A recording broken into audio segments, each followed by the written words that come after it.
O te fia joy fa talo fo bo fo fa ju ila bai bo ka sa bo le ba ko le fia fi. Ile te ba sa di fo ile fa poponga o le tato sports tala doa. Ena o te ato fo itino va tu sili le ba tu va se tolu pe yo ba sia ia mai le tato ofisa au tu e manu kau nei self au kilani o le fatu le vo manjo au kilani. A talo fa sa mo fo fatu. Yo e wa lua va yaso wo umi fo isi taimi. Ya o le no fuia le no fo ta vita ilo nei ta mai no fo mi se foi o ta fa un tiri lu po le nga sa tu ba tu ia le fionga ya umua ia ale usawi male o fu tiro lo po le so no ma fu anga o le va na mai a ia le taimi o nei ta longa ai o se fifia o le utoi te liu mai ma toi mai ma lo le ta po ma lo le ona sai ia fa filo ya tu ya sa mo i lo na ta fa tele o sa ma fa nga ia o mai ia ka ko fusi le fau malo mo tatou militino fatasi ai fai Yesu ma ta iala ia ma fetu ta I folau le leivanga o le fiafi ma tau te fata lofa tuai ia te o Samoa le aturo peli ia o te fifi fai lo anto le wa atoa le mato o va le fionga le fasina fionga le tole foa ane tele ai urputea ia ragata foilea ia o le fionga ia o mua to o vaenga le senta longo le fatu afo I mai na la tu ya sita mai tina e usitali ya fata fatu le nga fa lo le ro se lua ya tam tabaya le nga sa mamalang ya ala ma fa uri ma mo watu malo se fu mo ya malo se ta fata ro ya mo ya se fa ya yo yang lawa e sa no fo e fatu ri mala tunu ya mi se fo ya sa le lo fo le tu ka ko felo e fo sa lo fai malanga fo ya ma ko ya kun muli panga ma ka po ia luar fai pa ya me ka wa le ka ko filo nge foi so lulu la solta sin nge yu lai ya ka ko la so muli fo ngi ma sing ya matar vatori I ya sunga le wa aftai asiata le o fai lo fo ma fo ta muli fo yo fa sina ya to le fo I fa aftai o le wa to va ya tu fo ya o lo so I fu mon via la vasta o so matua ya to le fo yo fa malo le tawata o sai ka mo se kalang ka ngase le le wing olo so ngong sa ko fa ke ya o o no le homesick o ya musikula ya fa aftai fu ma yo ile lo fo le tu le o to e te mai lo sa e ka ka sa e ka kalo la umalanga pi o la ko nga le ka ko felo yo ai ka ki ia no chelle o ka kalo sa yo ka kalo le arkia con koi ya fa after tapo inga tato no tal ho sa mo ya o tato va se ya ne un tanto to e felo e lo na lo fo mo na ngal yo le fo sa umalanga ya fa after fo le lo fo le tu sa mo tu le Ore ko ko ka mi ero chesi fouda le fa after to tato sponsor mai sta le la sa wo la mercalo elo vidi pero chesi ele ka mi nga so oi fa inga o le la wa ai mon via ya na wa na isa me nga na mo mai ia me na vai ka sini isa me nga mo ai sa no si na ku I alung fa na utama sa mo inta alung mo le ai sa mo muni mai fa tai ta po nga sa mo to pena io ele o muta foi al tu malanga ta to la e foi mai na yo walo le sa e le asi deu ki kalonga ku kalonga o ka ko po kalano ta no sports ai na okay ale wo kom sira ku ai wa mai tamiti oi America ya wa ke des ke nga wa o ke los ke fo nga o ko mai fa kala foi sa mo generale mo sai ya mo ai la ka ngaro makamaka mo lo foli la balo foli ko lu ngi agua ya ko ko men ma ko mai au sa Vai, eu ia na magofua no tesi le o si ai o ai vole sponsor kai ka ko fa te ko ela no maroon le fa ka ai o problema mo mai tole ele va pia la maloro ka ko una mai le fa malo la fa mo mas se la ai o ko la fo e ko ka lo e ko foi o au ngalo fa mo le sponsor o le si ko ninga mai mo fusiua También con el campo. Malo. Ya, o fi kana mo lo to ole wa to anjoti no ba to si. E fi fa ma wina le nga fa te tele ina yuso sa ma fa no to mo fa fa tasi po la le fionga ya le malu se mustiti. Ya be se foi le to fa tu langi. Kamara William. Iyo. Ya. Ya foi ke ila kapilo lang. Ajaro fa te tele le to no le uso. Ya ele so ni foi ya o tu ai foi o mano fo. Ya ma le fionga ya o mo ono ni si foi o fuanga ya ta o telefone ai fa tai o le o to e foi mai e ala la malanga ese mai ka lo kong ai mai la ai mai Australia ya ma nei tau Australia wa uma lo o fa mo tu le mesa apil au e foi foi ma la ta alu ya uma lo talo ya Saurola ia lea. Le au kamikia o le state of origin. Oi. Ole. Ni sa foi pea. Lango olua. Alu ese mikiro ia. Au le tau sa al kalong. Au ka kura Richard mo anga le ko pa yoko fo. Malanga lo. Le lang sa mai umma Richard mo. Ia me nanga kilo le lo. Ai na olua mo le mangi al fa longo foi lo kamikio ngole. Ia le sa ya umoranga ia malanga rola ile asiasi foi ia fa na o IPF mutuna o pena o mai la tina manuia fa aftai ioi e viene fier ma manuia tele polo pase manuia arga ka ko el manuna ya si foi se tal el malanga i America o le lo fangia o rua i America ai fai la ukana to le fia o le tausanga fo ile le pele va o le se fulu lima nga ile lu se fu tama tama e pe o mai ke o mai yo we fa ele o mai yo we fa you're the one that we fa epic o ama kamei yo we fa wow getting all up ya mo so fa sa ko dia la la ko mai ki wa fa pa wa le ngona ko mai ko anti le yo puran ka mai yo we fa two two players. Two former players. Ka mai ya para langi. Ayu about that. Yeah, two. Ole. Ora vele lengo fa inga kama yo mau pa. Yo, le wo mo ku wa. Ana nga rusawa. E va ai nge kama ki yo le la fa fe kai wo mo le avano. Wa e o ku mai.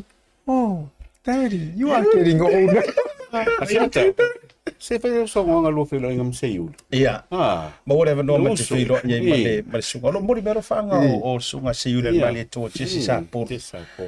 Ia manisi a fo yo tamali. Sa ma ko filo ai se o ngalo ye te au tu lo le suafa. Ai e te ro silfia. Le ka va le saka sa va le tu pese. Mo ko vio. Le ai pese nga. Oi.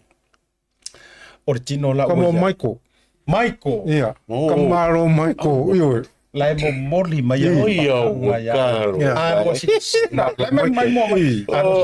Na kingo Michael. Ia. E pai e mai anga. Ua fale tu di ole uso. Kalo. Iyo. O lo moli mai lo fa anga ai o de sunga ya mai. Malo Mr. T. Lena tol makwai fa mai ia ngai si la fia ngai o uso ya enti ma to tu lo wo lo fa mai ki rua faia kwa ia la tu taimi kai mo filikonga ma tu po awa pe nga leo lai mo moli mai lo fa lai mo lo fa tu lo sa lo ngalo fa ko ngai o ia kili au lo fa tu ya lo malo lo Michael fa kai ko lo inga man tu foi tu sa ko tasi sprinters yo ya pesenga lei ke mi nga ta lo va vai moso ia la man wi lo so io e sa ma wala no ma te fa sa lo winai ia tu la ngai le liki ra fa ia Utah ya la mo via to tele ani se au no ta to te mi to fa o ta tal no nga ala ta to fa sina malo longo pu to foi me fa o ta to sports tal no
tupe fa boli Samoa mana tualo le Pacific Easy.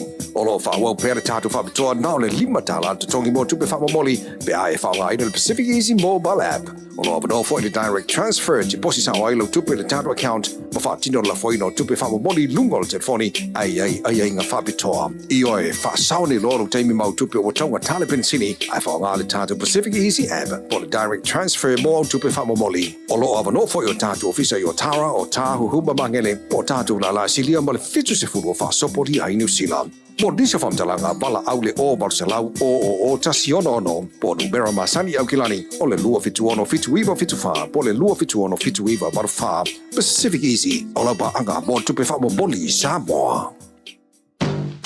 The Color Shop in Matavele can brighten up every aspect of your life, from interior to exterior. You can change the look of any project you have, from auto to home, around the yard, and everywhere else. Bring color to life with our selection of the best paint. Come check us out, because we're more than just paint. We got bush knives and a whole lot more. We're the folks that will help you kick that drab right out. So come into the Color Shop in Matavele. Call us on 25577 or 21527. Drop an email to cs.creston@gmail.com. Talofa Lava, Tassie Market is here at the Maire Town Centre, the heart of... Le sunga tule pa fa sua. Ai o mori mai lo faanga. Ia o le sunga tule fa me se foila. Ia pe ona fa fsilia tule fo. O lo mori mai lo faanga o le sunga te sapon. O le masina nei la anga fo nei wale to tasini le aso tato li au kusu. Le la amatai loa ia pingi pre-season fo i mo le fa tapenanga o ila tole NFL. A leo wa ia tu au mai lunga le silia le lua se lau miliona. Le konkarate fo le sunga ia tango le vao. Le au le Miami, le quarterback fo le tango Samoa. Le la pe ufa mawina o ia le biggest pay Pacifica. Le ua to tono mo le next 4 years. Ale use ki ua silia le lua se lau miliona. Ma tau jele au le Dolphin. Ai ma tau me fo au le Dolphin. Le ufa ia o ngā i ka ki kau le loa wai o ngā koe i yungi ngā o le front line ma le back line ka ke loa. Ai e le vaenga le nao le au le coach ai le alo o le sunga ya se iu li saporu. Ele au le Dolphins. Te sila na vaenga no fai sunga se iu li. O inga lau vai rua inga lau fa. Ya a tapa mai na tina le a inga lau vai rua ina. Ya wango vai ua lango sionaru. Le ua vea ma coach i le Miami Dolphins. Ya le ala na no vai doila fa pe ala ua luang yellow 49 na se fa mai asiata e na tina le a inga lai ua suila na ai o le wingo le ta. O le continuing o le tautua nei tamale i Amerika. O Amerika ia skeke umale no o fel wai ai. Tu lo wa ia le se kau fa vivi i fo le sunga ia tisi sapo. Pa o se tangata fu le nga onka o le ngoa o ko mekia le lo ka ngaka le tulanga malana to give back in communities. O se tamale i mo matua i longa e tu tonu ai o Amerika ia usa akala kuaka ulengo te sapo pe waka ufengo fifingo ka fero wai pa tu nei to te levo na indisio ya lo mori mai ono look forward foi le se yule le mali to te me e fai malanga to ye lua fionga o i se te bi fo o le nga i luma mo sports tal no ngai foi le o sabo nga sa o mali nga sa ngal Dolphins mo le foi le ngo sa running back e pe ngai luma le se me kini va per dia.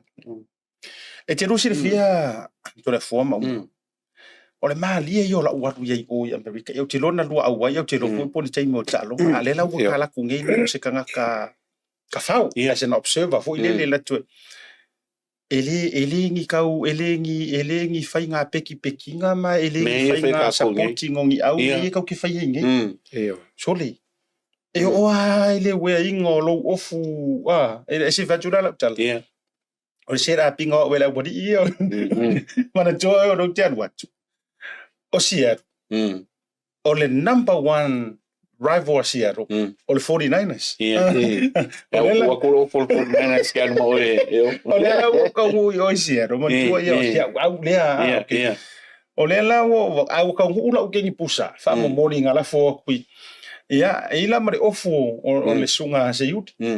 Lei ma se whaapea mai o rei ka ngaka o se iuti. A mea ai o le ofu rea e au, a le mele iwa mai mana, ia ai ofu ro ofu na. O le la ia ke au ia, o lo ke kuia ma, i lo ma fapope o kako. Kuia la kesi wedding konge, kuia la kesi. O ma ko fa le nga ke nga. O ka vai ko pula ka regia. Se api fa pesot ka ingo ai tau no o tu lo martina ya malo tu to tasi se tasi o big fans al tato por kala melenga to sports tra no al tau tai she's a ticket holder al Seattle a ka ul mele ya America le ticket holder ke holdinga ni tickets you're a VIP ya mo ko ticket to mengi you're po u le happy na kuno mo si tinan if you fans if you fear kele fo ilanga mo ko awasia lan tua fusi ya u mai only for Sapporo wale wai oe ai no ngo wa fuare o fu makua de vesi ai ke lo na mai mo wanga lo makua Shata, I'm telling you, you are wearing the wrong jersey at the wrong time. Oh, va per. La que le fascio. Ia ai langa ola ir pui nga angi. Ai fo me le lo male tu. Malka kalo. Kalo ari o ngiangi. Ele pila le mele o fu mai o fu ka ko por kala me o leva nga ko ruwa ya so ka runga pas. O champigny. Ala la ilalo. Mo me kala. Mo voi na. Ai onai ba nga ia i America o te tala tu. O le makua loio la tangata ia la toa. Ia wa le mea o kupe ino mo. Oh, sponsors magana. Awela ngai, o fika wile le ia. Ta wile le foi, se kau fai foi su swing of ngale wa ia wa fale kongu le hurricane se la ko ofu ese foi, o ese foi longon. Ia ke o wa ko foi markala. Wa boko e maliu foi male male moru. Ia fori no su. Ia melo po me rampo le helicopter po ko ngafa. Ama ngai alo kala mo ve me ko sa. Ai sa wa ngei. Ole ko nginga nei o ti kauri. Sai mo le akale ngo mo ria ko. Ele kauri. Sa wa. O ia le fakor ma o ngu ke fa pe o ke la ka ya o pisa so America ka longa. Nothing. E pisa i ka longa kama ki aonga. E fa ale o pe na ule to foi me foi ai nei. O te tau le to e tau vai e tunga anga le ko kuia mo fera o fu de pe ka ki ka de ki fo isa o le nga i ka longa fa pe. Ya me se pela ka longa ka como accent pa America. Yo bro. Tau te le tu langa le mo sa mo ese. Tau te le tau le la titi te lo tunu to te. Le vola uma tu ai e mo foi a o tu foi matanga mane fiona fesola i ya tuinga mala. Vai tuinga mala. A langa kala na le ingo anu i America se kasio o fusuanga toltai. Tol. E fa mai tuinga mala tau tio. Mai tuinga mala. Wai loa i e se foi usa ngofo tuinga mana ku ulo oplas. Ska mai mea. Fa mai la inga walu la i fusuanga te vitu. Yes. Ia fa mai ka ngaka uma makua. Ia le kaimila o savani mai la ia le. Toltai fore. O nga fa mai o le kari kongo ka ngaka mana ko fie ia toltai te vitu. O nga kasi ngi ka ngaka paua ke lele. Lengi o ku yoki mtulanga fa pena. Pe ia fa mai konga mana. Wa ese volanga ia vai. Ko ku ka kai lunga ma vala au tua. Ia ma ka le fa ia mo ma se ata ka o America. O winga na ele ka o ka ngo. Ia pe arrogant foi mangawa. They are a piece. Lucky little cool. What people are we? America, it's all about number one. Champion. The best. Simply the best. Ora kung o masani le tunu o le numero tas. Yeah, because of the status for America, it's the superpower. So you have to be like that for e makua maurulunga ia la le wari o ta rock. Ia. E wala just sapo. Oh, man, Four times Super Bowl. Rings ka mahalo. So or ko inga le bona nga ka mo ie ai laku ia se faira la tala. E lua ta longa te tele ia na tupu o Amerika.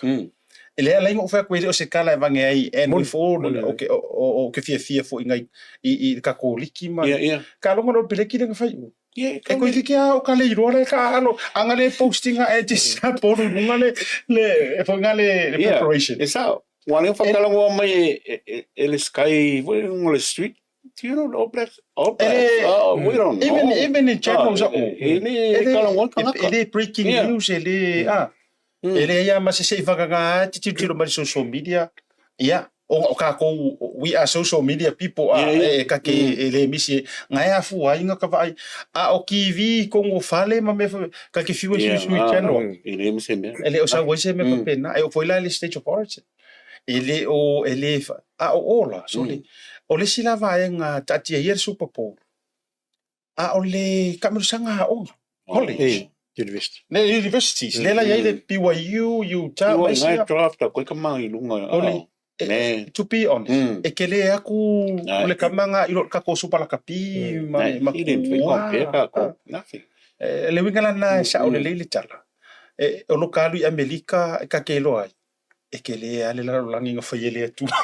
Ia man se me makal ngoma mua ale ko su mai ko ko pi. O ko pe wo. E wo ka ese vit falo ngoma. Ja, sauna maar ik voel ook je Well, man, you have to mix with the good people again.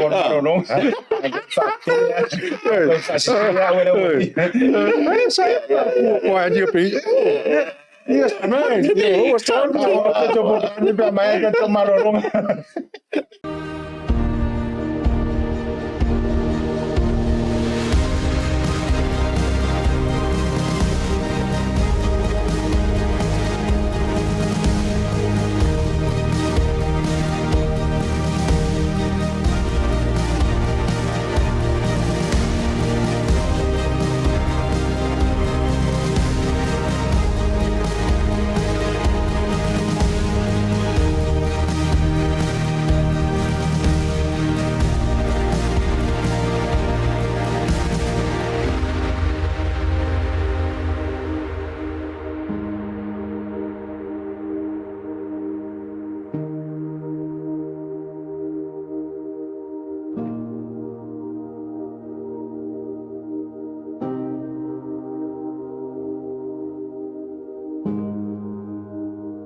tupe wha moli Samoa, mana tualoa le Pacific Easy. Olo wha wau pere tātou wha pitoa nao le limatala te tongi mo tupe wha moli pe ai wha le Pacific Easy mobile app. Olo abano fo le direct transfer te posi sa wailo tupe le tātou account ma wha tino la foino tupe wha moli lungo le telefoni ai ngā wha pitoa. I oe wha saone loro teimi mau tupe o tonga tale pensini ai wha le tātou Pacific Easy app po le direct transfer mo tupe wha moli. Olo abano fo yo tātou ofisa yo Tara o Tahu Humba Mangele po tātou la silia ma le fitu se furu o wha sopori ai New Zealand. Mo disa whamtalanga wala aule o Barcelau o tasiono ono po numera masani au kilani o le lua fitu ono fitu iwa fitu wha po le lua fitu ono fitu iwa maru wha Pacific Easy o la ba anga mo tupe wha mo boli Samoa. The Color Shop in Matavele can brighten up every aspect of your life, from interior to exterior. You can change the look of any project you have, from auto to home, around the yard, and everywhere else. Bring color to life with our selection of the best paint. Come check us out, because we're more than just paint. We got bush knives and a whole lot more. We're the folks that will help you kick that drab right out. So come into the Color Shop in Matavele. Call us on 25577 or 21527. Drop an email to cs.creston@gmail.com. Talofa lava. Tasi Market is here at the Mangere Town Centre, the heart of South Auckland. E sunga lai no whatupaito. Ia ua whaate ia fo i tala whaavau ua manu mai pe i Paris I whalani. Le maliu whaafose ia fo I Orlando sunga whaiao. Ia usai loa au mua e pe tau Yesu maramlama anga le tūlanga fo I le so fuanga ia pe ai me se fo le career mai le sunga ia whatupaito. Ia moni le lama siata me se foi fa fonga ta poi fo Samoa pe ua maua le tala fa vau no ua tu ole maroa me se foi le auta alu foi Samoa no ua foi le ua vala ule tu le tasio fa ia onga ia a ole sunga foi le fa ia onga ia line of whatupaito ia ole matu pitu le Samoa ia o ile na olona tua ia sa ia whatupaito elika. Ia, o le toina ne sa malusi mai le kala pusu le aisa. Ia, I nai matou whaitu, ia tele la foi la tau sa ia tonu o tama mai utai vai lima, taunga manono, I mangiangi, I foi ia matou sa tele na ia la tau sa ia au matou la itina. Ia, tai tupulanga lava matou foi male, ia le mai tau tu ono sfulu le matu o soifua le sunga le whaiau. Ia o se talwhano no, ia oni tangata foi fia foi taronga nei o le whaipele. Ia me se foi lantou ngā lo whatasi mana lantou tua o lo whawau la vai nei ngā luenga. Ia o nisi fo o nouso. Ia sa mata alo foi ia vai ma fia foi lantou lakapi. Ia e pe o le tūlanga na whafsili asiata. Alo whafta ia endi te fia wha tōra fuari. Ia nā ua watu whamaisenga ia inga na lua ia me se foi le ia le uso foi wala wile tu ia le foi le amu ia le ona wala mai o ngalu ia ole ia foi na mali mai o I me lo foi talonga ia sa malanga foi ia le uso ona fa mo o le au fuso samo fai pele ia le ua o se alo eso wala ko se la tua ko inga foi kulanga I me ia fai a onga ia manau nau ia le se fe pensa no ia ole la ia le toi fa me singa le ngata foi ia inga ia lauta alo fo Ia si tatua tunu tatua tunu ato lo malanga tu I talonga olimpika ia me se la fusu wa pe o ia le fai a onga I lato fai pelenga le no Ia lena ua maliu whafosei le sunga rwhiao. Ai le I amatalia le whamoe na tuwa atua. Ia ai ua jilo fuku te leso na afianga I le tau mwhai ngā ia le alo le atunu upo. Siona jali I na whaoriori mo le tamusanga le le Olympic. Ia le sunga ia ato whaua ngali. Mo le manuia lana tau mwhai ngā I le la fusu anga ma le sunga ia Victor mai le tunu o Pelesauma a Belgium. Ia ina ua malolo I ai ia le sunga ia ato tele fo se fa mo ngā sai ai o le tatu o tunu I tapenanga fo ia le alo le tunu mana tam fainga sai ia ai ele mafai o le tatou faapea ele ia afia ai lana tapenaga i le vaega lea pe atu tulaga o le mafaufau o le tama ma le ma le tulaga foʻi lele o le otia o le loto o laga faiaʻoga ua e moʻomia kaka le te lē le afiaga i le mafaufau ia ae ua avea ma vaega ua le tau ai lau o le faamoemoe ia e le umai le o lua afioga o masani tulaga o le manu malo masani foʻi tulaga o le malolo i taaloga faavao malo ma taaloga e iai le faamoemoega le atunuu e tauna maua i seʻai ia e ua neʻi avea ma tulaga e faavaivai ai le tau mafai ia e pe o se update lena e leʻi mo se tatou pine mo le overall ona o le fetoatau ua matamata tai le asolona tolu ea a lona fā lenei o taaloga ia a o loo muamua pe ia pani lelei taimi na tafaataʻitaʻi o loo tulaga muamua ia pani lona luai farani ia pani e ono aulo Ferrani e 5 aulo, Saina e 5 aulo, Ausitalia 5 lanto aulo, South Korea 5 fo ia lanto aulo, lona ono mai ai Amerika tolu lanto aulo. Fitu Britania e 2 tutusa ma Italia ma Canada, faapea fo i Hong Kong. Ia ma Siamani. New Zealand ia ele i maua sa tātou aulo faapea fo i ma tau mawhainga si o tātou tunu i Samoa. Tūlanga ro tātou mai tālonga i Paris i Falani. O le vahenga tau te awhia fo i tole fua ma umua. O le tamnisanga lakapi whaawa malolo o whaia le temiri le. Ia, tatou o ia le tālonga le All Blacks le sa tālo e nei ma le au wa tatou usu Pasifika mai fiti. Ia, o le asa lua sila i hei le tālonga le. This is New Zealand's third game. Tālonga luna tolu le nei pe afua tu iai. Ia, o le asa o e matau tole fua. Ia, o le kako mai mōwhon kako makamaka. Ai, wai pero o mafuanga le ngai kāronga i whai Amerika. Ia kam whai a promote kāronga, peangi sa ngua set. Ele lo kaka Amerika polangi e mea la piongi. Ia pero mafuanga le o whai nge mea. Ia lau ke lo kāronga nga mangi kāro fiti. Ia makanga kāronga nga mōa tēna o masa whiki ma. Ele wha pēla o ngol si koa. Wha pēla nga mkwa manga ia le ia ka anu ala u fiti. Kula ngai mea umalako set piece mea umai ai. Ala u isira wha kilo le i lau whainga o i lau kelenga o kāronga. Le manga ia whainga le coach o le waku umole. O la ko omo lenga fau lenga. Ia ngas ko uma. Ko i kiki a koe au la whamika o Wallace i wape oi. Ia Wallace lenga se tinga le. Le skoa lenga skoa. Ia ma ko i kiki a Wallace lenga skoa. Ia ai o ngai mea uma. Ia ke lo lama lai ke le plana ki kilo le. Ai o la fau fulingo. Ia o muma pongo. La wa makanga whainga kāho pikinga o la. Malo, au mua. Tā ua te le tālonga lea mawhiti. Peo tālonga ia lea ua a makawhainga pio rei ia whitwhiringa o le aua New Zealand. Ia wā lea ua mai tau atu lau wha popore si tō wha. E pēlau tā ua e tole fo. Lea ngā maua, ia vai whata lua tolu tālonga. Lea ua maua kālonga ka mawhau ia. Se tā ua o le tula i mai al whai au mawhau leo i nei i atia ua lantou ia.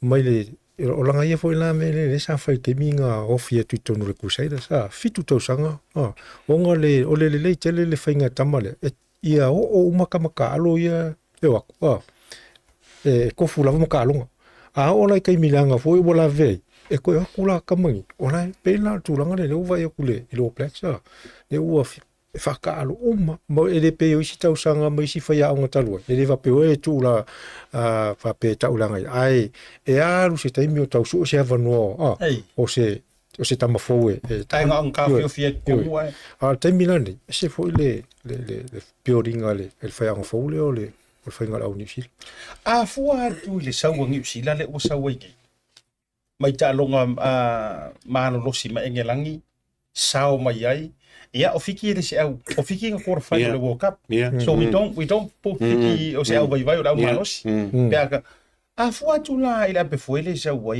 ia New Zealand o Plex fa mata o kau o tanto va ia se tu langa foi le leono to fa fo yo le maros anga o New Zealand pe a continue wai swinga ia fa yang fo amata me so vinga o mon ia o le ala ta o tele le sile wa fa sile Nea na o mata longa ia pe pio rapi New Zealand la ka ko kilo la le Tri Nations le la fai nei ma au tele pe o Afrika o Australia ia ma Argentina o Argentina e pe la o le test la le mo fai ang fo ia ma to telo i la to fo ia wai tonu ia manisi foi o office fo foi la tu no i le tu lai mai la io o le la uma ga ia le wa ku lai mai ko malo si ka ko kilo la pe la ka fa ka kali la i ta lo ngai mau tele ia tanto fu lo la i na le si la sanga o le mau lunga le male e se fo le o ka penganga le weni si ma lo fa chai cho la fo ia per como le o ma ia pira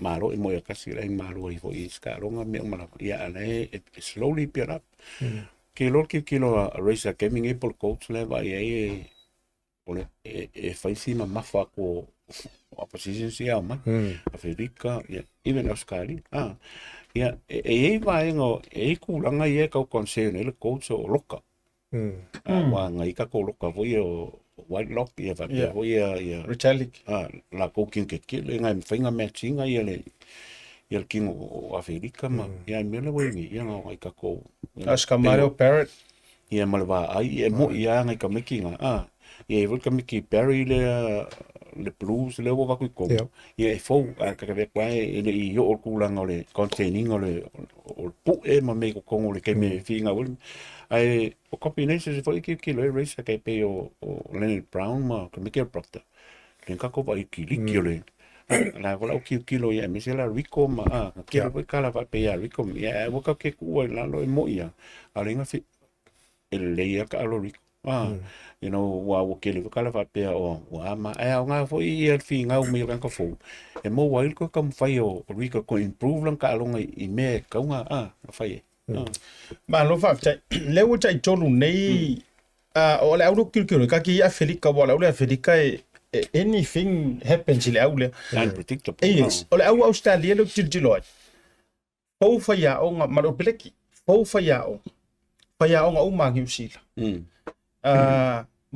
fo mai lunga racer ai le fo ia kulanga o Smith i tulanga international o la records le tau fa tu sala ele te mire nei tai tolu fua fo le talonga Georgia ia ma Australia ia Georgia ele compare ya fiki la kilo le bo kap ma tu pena but o le ase overall o se lo fina galo ia i se ka alo hi sila ma Australia i tulango fa ya fo nei ma o le ase tau li fo ani nei malo si anga o le au a fo ni vai nga i le lua mai tau atu i talonga tai tolu atu na ia ia Australian kam fa ya kau ko fa ka simpia la ile fa ngo fia Australia ke mingi ko ile fa ngo fia la ka sa e fa nga ka yang i sila nga malo ya Australia le Afrika you know la vi que no kai kusa ia ka alo ka kuma alo próxima ma Australia but penga sa ngo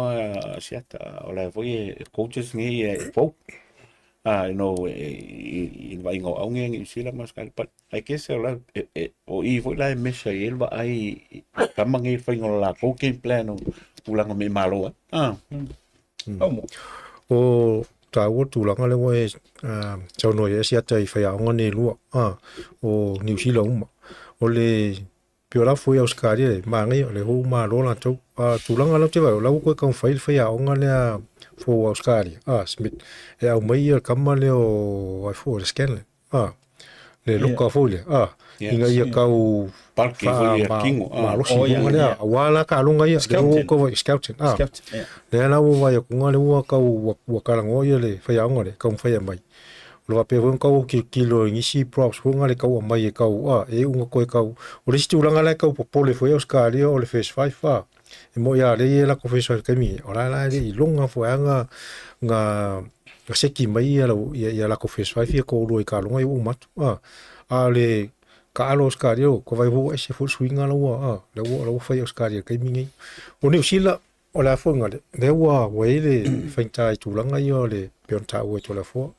midfield center tu langa pena o le wo ke kilo ku o le wa mano si o la wo le yang New Zealand le la ko o wiki a pe ala sa to la fo lo kai o le to mo lo kai sa ma lo si le tulanga la le ka o kilo fole ia o tono le midfield le wa sa fa pena on fa le tonu New Zealand le a fole le line speed le o le defense fole a wina la ta Peo ina le ngelangi ma e o fia fiki o ka fa le ko vai wala ki ale ya una le fa na telefone ale ko fo ingi sila tai lo ye tu la email fa ya ngori ani ko fo ingi sila le ti formation ala ko le sa masangi o sola o skalia le sa mai male ko inga ka alo le o le flat formation ile la ko attack e o for defense ale sia la ko pitinga ye ngi sila pero ile le wo kalango ya ngole kele o ka ko kama ya pacifica le wo second fives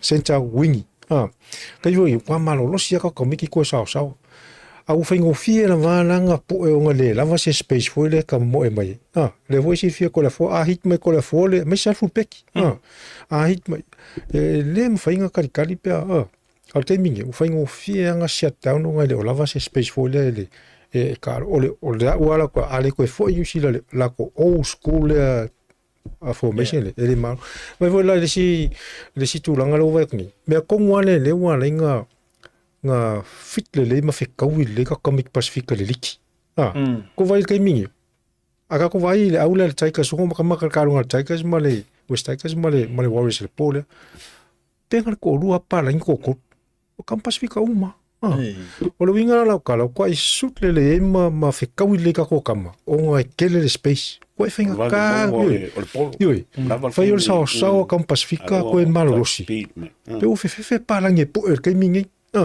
ale kai mingel la kapi ko e pau ala le mele o sui e mo o sui o ngale e ele ai ki ele ngo mai le nga sui me fa pe e va venga nga keinele ma fo keinele fish 5 o al fish 5 le ke nga carry polo kai mingel il la kapi e mo la ko e va venga keinele ko lo si le van slide ai ko e mo al kai mingel ko kuai ya o sia ka ko vai ko e fu si ko fu peki ko le wingi kai mingel o la ula le ya fui la ko sa mo aka ko wo ko e aungi ka ko copy full me vai ka ko vai o ngi fa le flare la ka ko pacific fa ngale open space le kwa o la fui nga ka la sa mo ka ko fo e fa le formation le ko ai le mo fa ko e yo malo fa te lele fa mani no vai tu la ko jilo vo le wa a fia joy mal tanto suli man sa mo wa ele se a le fa so ya mo fu nga all blacks ai la tatu wa tu fa ngana minuto to fa so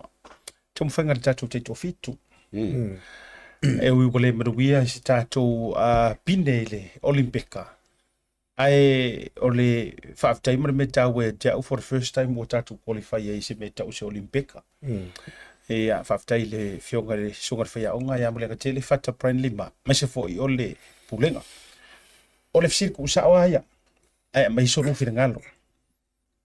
Is this it for Brian? Ole se lua whātou whala inga. There's the management, le pūlenga, when I talk about le pūlenga, ole whaiaonga ko lango, whamata, ia nao na whaaswalau te lea, le whaia kākusi whaiunga o lai kanga kai ai, o so lua whina ngalo wha. Ka kaun koe mō se avangoa, pe ua tau na, whakawale poro. E winga la tala ia ole se whātou whala inga mai le mai a mai o le tātou olimpika. Ia, waftai a sata, ia, mai au mua i whape sa mo, ia, kei pe a me umaleka kalango iai, e fua i luso. Ia poa fui kūlanga hoi me umalawa, ia e peia o lunga malae mai ungo kālunga e fua iai, mesa iai, ia, oe, kamaka alu. Ia por fa ya ngofo ia ile kula i mela muri anga mangi ke mia ko mal kam fe mi fo ia lo so ile fe ngo fi fo ke le fo ia lu i kaung fa fe ngai ma muri anga i kula ngai e kam fa ngama ia ka ko inga mangu ia le nga o ke mo mole qualify ia e sa mo lo ni ile ngo o mo fa ya le nga e ui la fo na e kau la o fa mo mo ia al ngang mai mo sa mo ka ko ia pela sile ko mai polar kulanga ma ia ka kongo la ele yungi le ia polar la ko wai e ka kalango ko ai ka ko ifa ia e pe o e pa ua le yungi mala ko o fia kongo po wangi me o kupu mangi me ka le ka u make ko ka ko ia ia e mole anga ina luma mal ko e fitfili o muri anga ia polar fot kulanga ia mala ia ke lole o me anga le ka pie fa ia pe ngo fa ia Ye fu alu sa to ka longa me ma ki kilo e penga le e wa penga fa ya ki ka e fa la fam kala ongo me vin ka ko fa so fo Hong Kong ya mulia ongo ki kilo yungi la ka pi umala langi e ave la ko pe fa mo Olympics sa Ia. ongo ku langa ko me no Olympics o le to Yes. me volanga fa pe ka ki is fu lima le mang ke minge me wa le World Cup ke ngi ko fi ko fu ka san ko fa ai e piki le best of the best ave i le sevens le ia mosca coping ia e pe ko ka ko ma ko fonga me ia se fon me lo ia fina ngalo le yungi mala ko lo fa ia kon wangia me ia le finga fa ia mulianga se ko kasi se me na to lo fa ia ko le ia mulianga fa ia na pokala Malo va. Ta wol sili le wa e fenta tele sili le wa sili e siata ele tulanga le po le te mulmuli nei o mulianga ya ole olaula ia titule atato te fuala nga e ya mulianga ia mai si fa ya onga ia sa umatu ya na to fika ia yo tele fa ya onga ina wato ni si fa ya onga mai fafu sa watu foi la to mala onga e tongi ia tulanga fa ia kon kala te tamata alo ia male fia le sa fa alu ai ia ole si tulanga sa tele no mai fa ya onga no fo nei e pelar fa kai inga fa ya onga ni sila le sa no fo nei ia fa kala kula vale fia va ya so tulanga pena ole al fu la fa ya onga ni pa langi sa la to fifia i na sa ave fa mo mo ele ye se unga le na mo mai tato fitu na mai foi manatu oi foi a onga ngi ngumar kasio lalang Ya ai o. a tato fuala i tula i mai muliang ia i fa fonga o sa mo o le foi silfia e na silfia o se wo le ma uma to la fo le va pe vola ma fa tu nei e matea putputi pe tam fai vole kava ia pe si o ia muliang le ai a tato titilo te le senga luenga sa fe muliang ona o le o titilo tu ta do te to fesili fo la ia le il develop o la kapia sa mo o me ia coach nga sa wa coach piki lo ka meki o uma fai le skills mo tulanga fa pena tulanga le te le tulanga le tula i mai ia muliang e kau foi na mai ngor mo fa nau nei ele ngata o skill o le malo sol tino le mafau o tulanga i me tau me ai ia ma tulanga foi la nei le amiu ioi ele fai ngofie pela o tulanga na ia ma tau ku whakasinga foi lea ia ma le tulanga o le tau fai foi lea inga ia ke le se pool foi le o player singa ia ale o le mele ia fa pe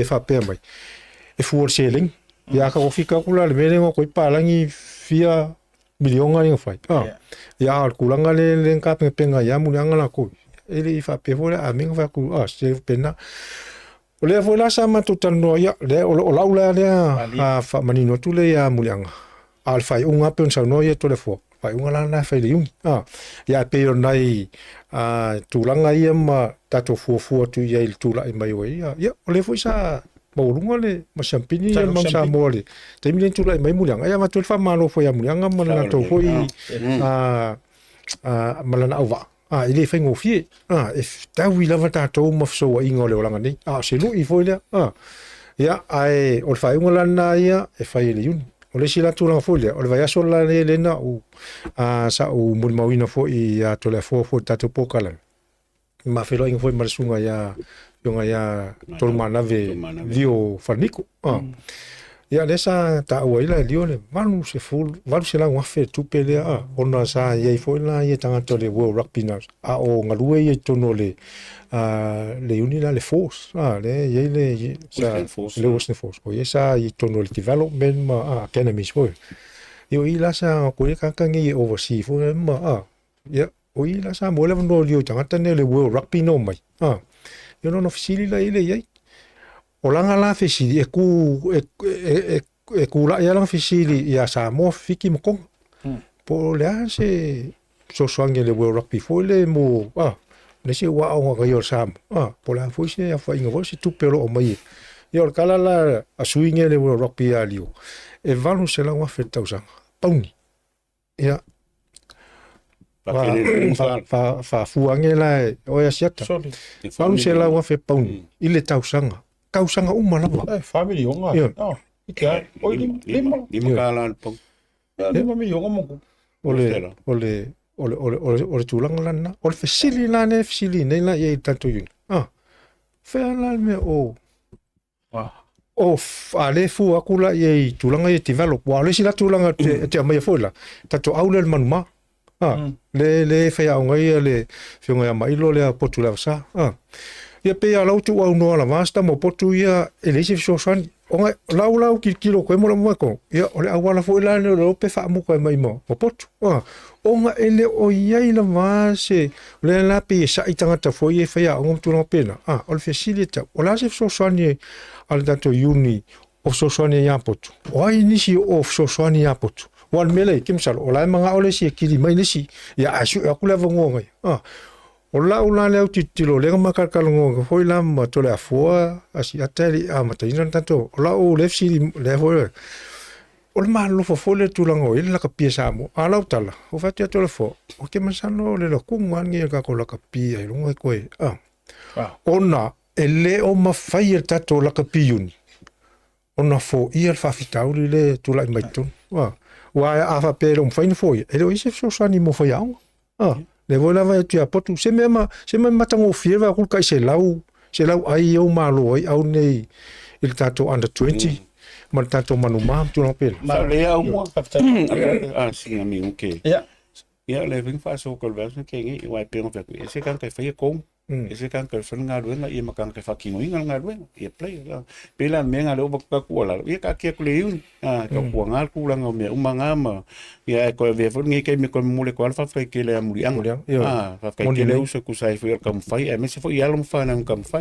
wal me mongi le fa ngofi ia ko fo kwa i fem ko fa ia ka ko sa wal ia la nga iluma me si kam ni sanga lo ia se ta mo ve fo ngi ia vango e fie mo moli ko ia lo fa nga so i fuanga yo ki ngai sam mango mola no i se makki ngai ya sa ile malo pa na flue ni ngai eva ia wa toele sol ngi la sko so ka singi yo lai no i va sul lo tau sang ia kari mama ngia lo fo ia alo fo maku maklo lo fa nau moe ia Fapia fo ia o nafi na uli ele wal suma lima lo antile ya sina tau li ene ngai mo I neaf ia wal su lima tau sanga sei fua ia ma lo pa jai te fa popo joy fa murianga o le aso fo na ia tatu tina I sa mo I va dua ma wal suma lima tau sang ai tu langa fa fsili no mo tatu tami ai ia ja ma na ele sa no fo ia tole fo results o ta ko ni kai pie e kasia si be voile le kilo ai fa ngalo le history ma le lua miliona le na tongi ai ia current teacher nelan tu e tau turn around 97 sa mo ma tamu fai qualified olympic kai le fai so mai malisi palang ia ma craft fo ile mai kana tai la tu ai le fai ai na lu uma ia le lua miliona o ka senga ku pe ku kongi which is ele o mafai ngaru se coach Samo ia ai na umalele ia ele ikauri ai ka ko fai nga me o olympic ele I champingi fo I se fiku le vai o le fiku ave mai ko de teaching le tato na la tu fai na fato a fai ko de teaching development ngar ka ko ai sta mai temi pu le na o mai e le fionga ya muri ngtele le au mon Samo tamu fai sawa mai lalo le uska ko gulang sawa ka ko champingi mo ka ko champingi ia e ona ile o se tato I masela vea o le lua matati ana fai muri anga ile ngata na mo le tato champini ai qualify ai olympic le o fai ka mo le o taimi o sa o le tato te tofit ia yes e ka ke le se lau pa se expectation ka ko malo ia fo ia fiki fo ia New Zealand le se Australia ai a fo ia le history mai New Zealand le saunga le piola mai le nga o New Zealand ai uma nga e o pinge apa mele se mea o le winga la fa matala sometimes we need to give time we need to be patient Samoa me se foi le o tau sai le se eu fasiti o ai lases o al fasiti ko ku kasinga la ka ko koe a apa fo isi spalang e koe sau fo e koe a veise si milionga a le ko ko ngia muri anga se video na joy fo a wa pe o tanto a sau palangi pe o sau yesu ai a sau ia a va koe ka ko kama fanga usa mo ia kai ngangi ole tulo ole ia fionga nei e au va fa ka sia mansunga ya muri anga tele alo wingo la tala let's be patient give the man the chance Iyo, ia matulang fa pena ai ta tangalo tusia ia e o lo fa filfilinga tau ngal program le vanga fia Taftai. ia ta tu to e felo e fo il verse 4 e le lo fa mala le yo le tu mo ini si result to ta tu ta longa ai mo re fia fi siata fio ga to le fo me se fo le fio nga ya o mo to fa ma fa so fo So Sama.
Tupe wha mapoli Samoa, mana tualoa le Pacific Easy. Olo wha wau pere tātu wha pitoa nao le 5 tala te tongi mo tupe wha mamoli pe ae wha ngā ina le Pacific Easy mobile app. Olo abano fo i le direct transfer te posi sa wailo tupe le tātu account ma wha tino la fo ino tupe wha mamoli lungo le telefoni ai ngā wha pitoa. I oe wha saone loro teimi mau tupe o taunga tale pensini ai wha ngā le tātu Pacific Easy app po le direct transfer mo tupe wha mamoli. Olo abano fo i o tātu ofisa i o Tara o Tahu Humba Mangele po tātou la silia ma le fitu se furu o whaasopori a New Zealand. Mo disa whamtalanga bala aule o Barcelau o Tasiono ono po numera masani au kilani o le lua fitu ono fitu iwa fitu wha po le lua fitu ono fitu iwa maru wha Pacific Easy o la ba anga mo tupe wha mo boli Samoa.